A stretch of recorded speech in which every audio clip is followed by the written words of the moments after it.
Praveen, a very good morning to you and thanks for your time. Just give us some idea over the past weekend and especially the past 24 hours, what have you seen happening on the N3 highway after the recent attacks?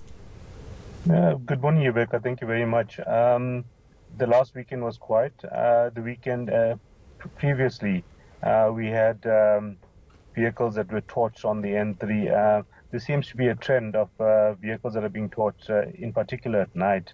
And this has been going on for a few months now. I know that the enforcement agencies have put up a task team with a rapid response deployment unit just to take care of this. However, we just want to encourage motorists to plan your trips and ensure that that you know the status of the N3.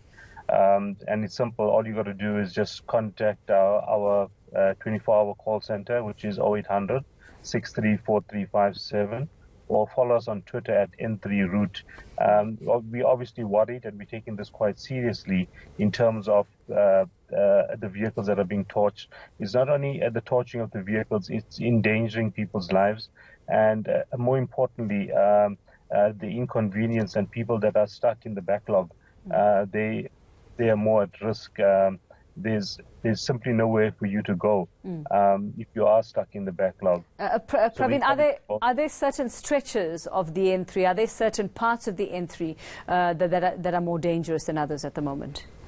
Yeah, at this stage, we have a high frequency of torching of vehicles on the KZN section, which meaning from Van Rieden's Pass and where we end at Sidara. But obviously that the N3 continues all the way to Durban as well. So in the KZN section is where we're having a high volume of torching of vehicles. So this warning that you're sending out for travellers not to be on that route at night, is it only for truck drivers or ordinary motorists as well? And are we seeing that they are getting caught in these attacks as well? Yeah, Rebecca, it's a general information and is more advice for all motorists to plan your trip.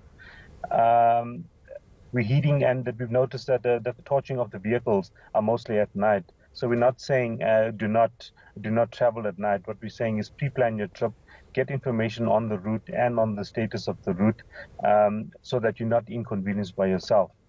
Now, you obviously are in very close contact with authorities, like you mentioned, task teams and other efforts to catch those who are targeting these truck drivers. Praveen, do you have any updates on the progress? Have they managed to identify any of the perpetrators or see which groups are actually committing these attacks? Yeah, at this stage, Rebecca, it's unknown. The police are working tirelessly trying to establish who the culprits are. This has been going on for months now, as you are aware. And it's inconveniencing not only the motorists, but it's putting pressure on the economy as well. So the police are working tirelessly. I know that the task team, which we are part of, we are collaborating with the police just to make sure that the perpetrators are brought to book and that they are brought to task. We have information systems on the route, which is our CCTVs and obviously our camera system on the route. So we're constantly working with the police, trying to help and establish who that the culprits are. And is there a police presence or your vehicles as well, Praveen, day and night on this route, especially for those who have no choice but to travel at night for particular reasons? Yes, no, absolutely. That we have a plan. We've met with the South African Police Services and with the Road Traffic Inspectorate and with municipalities as well. We have a plan in place. We have deployments at the so-called hotspots.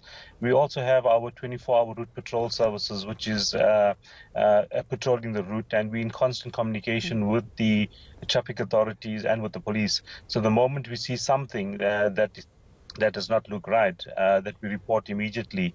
And I think that we have taken a proactive stance in terms of ensuring that people that are using this section of the N3, or basically that the N3 itself, that they are safe.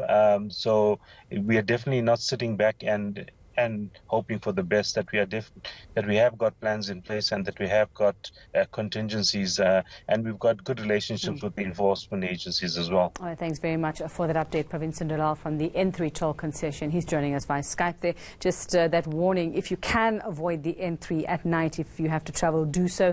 But if it's unavoidable, just be aware then of what you might be facing along the route. Those attacks continuing on foreign truck drivers. Follow the N3 Toll Concession on Twitter or the number 0800 634356, if I got that down correctly, 0800 634356, and you can always just check what the status is on the road.